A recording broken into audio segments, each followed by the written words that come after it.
Политичките одлуки побрзи од обидите за реформирање на најболниот сектор здравство, кој за околу година и пол ќе добие нов, трет поред министер од формирањето на владата. Актуелниот прв човек на секторот Азир Алиу ќе отстапи министерската фотилја на сегашниот директор на Фондот за здравствено осигурување Сашо Кликовски. Вели нема да се пензионира и како што кажа да шета по паркови, туку ќе продолжи да допринесува. Дали ќе замине во друг сектор или на некаква функција, не откри. За сега сум концентриран како министер за здравство до моментот кога ќе има примопредавање. Од тој момент ќе бидете известени, бидејќи јас не планирам да се, тоа што реков, не планирам утре да се пензионирам и да шетам по државите надвор или по паркови, туку планирам да придонесам кон општеството.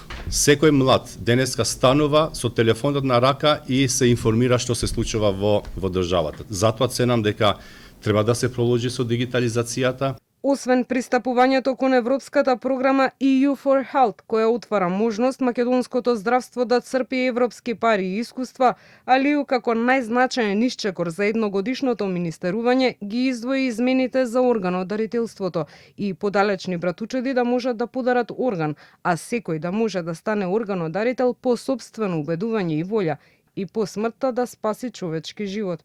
За 3 месеци од сега со потпишување на писмена согласност, секој полнолетен граѓанин, само ако сака, ќе може да стане потенцијален донор. И да сакаме како институција, не можеме да креираме база без тие строги правила во кои што веќе се дефинирани. Така да не се секирајте, ни вие ни граѓаните. Тој регистар ќе биде строго доверлив и ќе имаат пристап исклучиво луѓе кои што работат трансплантација, исклучиво тие што имаат пасворд за тоа и исклучиво кога ќе се докаже мозочна смрт.